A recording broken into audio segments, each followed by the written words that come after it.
This is going to be a quick review on the new 2025 Dodge Charger, but I still want to call it a Challenger. Whatever, tap in.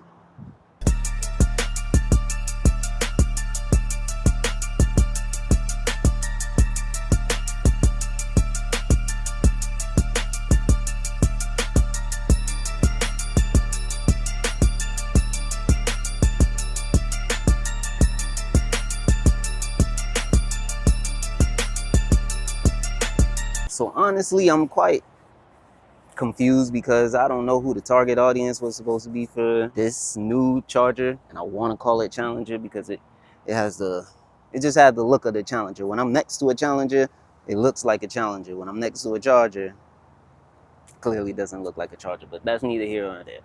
I don't know who the target audience was supposed to be because in American muscle cars are always V8 supercharged. You can hear the engine roaring from miles away type of audience. And when you slap in an EV, it's like, oh, I'm confused. Who are you trying to get, a Tesla audience?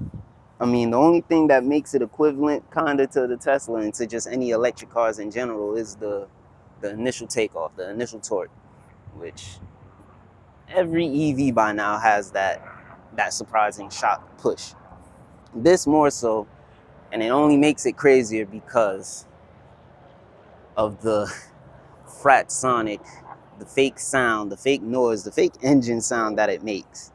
And honestly, after a while, it doesn't get annoying, but when you're flooring it and you're just going,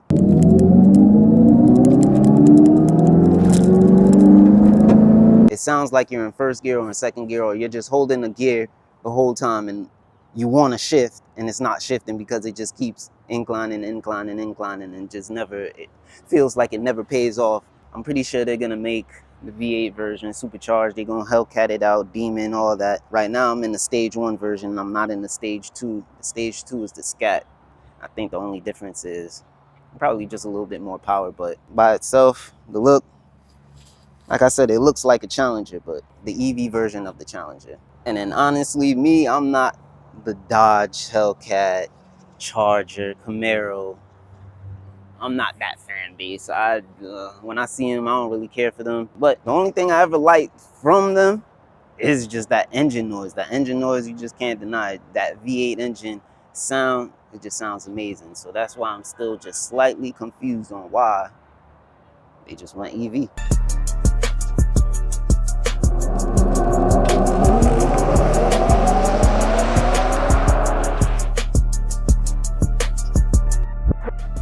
So when I first seen it, I was like, yeah, man, I gotta get my hands on it so I could try and drive it and then just feel it out for myself. So design and aspect looking wise, it's got the big rims, the big wheels, whatever you want to call them, wheels. Like I said, this door it's a long old door. So it kind of makes sense, like the door would probably, in the 4-door would probably start here, the handle would be there instead of way back here, and then cab the portion for the handles in the back over there. Right here you use this to go into the charge port, and that's the thing now too. So having a charger at the charging point, so charging your charger, it's kind of like, it's just everything about this is funny. So when you start the car, you laugh. When you're charging it, you laugh because it's just funny. You don't kind of like think of these things when thinking of a Charger Challenger. Sitting in the charge port, it's my first time charging an electric car other than a Tesla. Tesla, I already know how their system works, and it's kind of like, that's how I expected every charging port to be. So it was just simple, just going in there.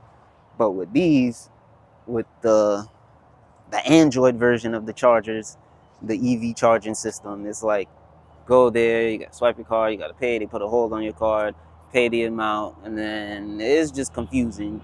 Tesla is almost like you bill me later, and that seems more efficient and should kind of like be the standard for every EV car, but I guess it's not. I don't know what that is, but yeah. So trying to set it up, plugging it in, I was having problems at first. The it kept disconnecting and it wouldn't charge, and had to keep going to the machine, swipe my card, put the charger back in. If it messed up, then I gotta unplug it, plug it back in. And Tesla is just simple. You just get to the charging port, plug it in. The only uncool part about this,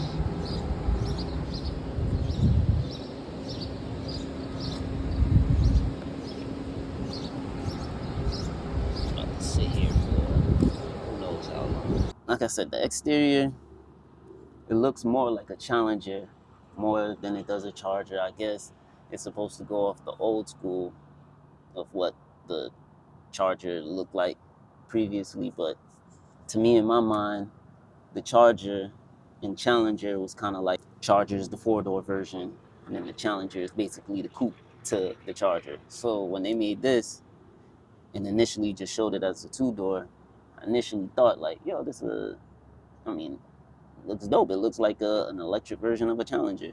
For this to be a coupe, there's actually some room back there for somebody to sit. And it was me and two other people, and we drove and sat in pretty nicely. And normal height, reached the pedal. I had my seat back the way I do it, leaned back. I still had space. The interior is pretty simple, and it's I feel like Challengers and Chargers all got a simple interior look. This is just like the, I guess, the upgraded version of it now that they got the two LCD screens or the two monitoring screens. Nothing is what's analog. Everything's digital now. So it ain't analog no more. Digital dash and touchscreen infotainment system. I like sound system in cars. I guess this will be the base model version, so the speakers on this is good. It's loud in the bass knock. But my thing on these type of cars, like the Chargers and Challengers, they feel like basic rental cars. They feel like a Nissan Altima you could pick up from the airport. The interior, just the interior itself,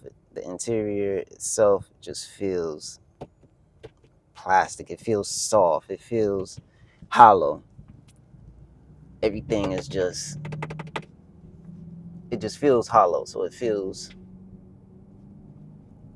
and I feel like all cheaper made or not luxury made vehicles all have that issue. Like,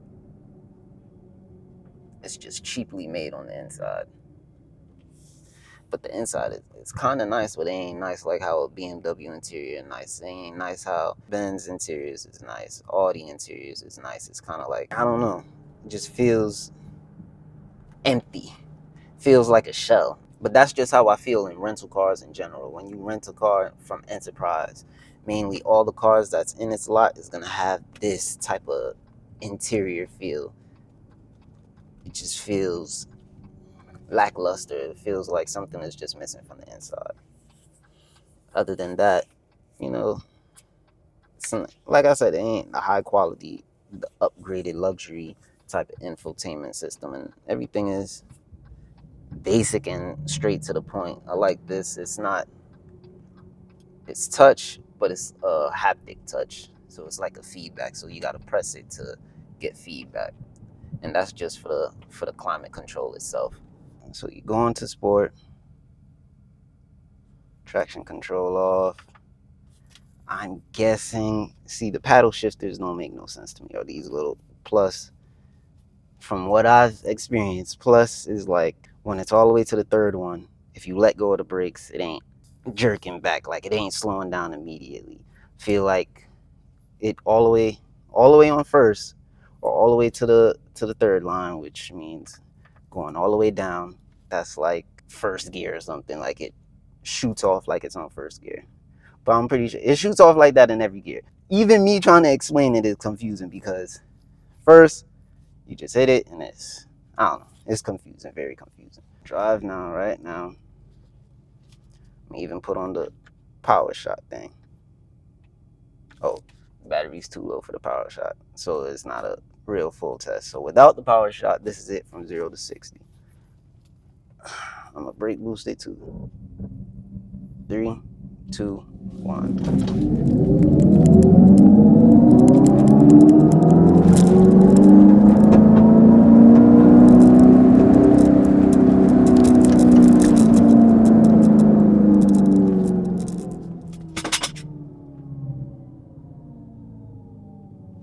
Pretty fast. With the power, the little power shot thing, I don't know if it's just the sound effect. It gives it more anger, and I feel like it pulls a little bit faster. But yeah, 0 to 60, pretty dope.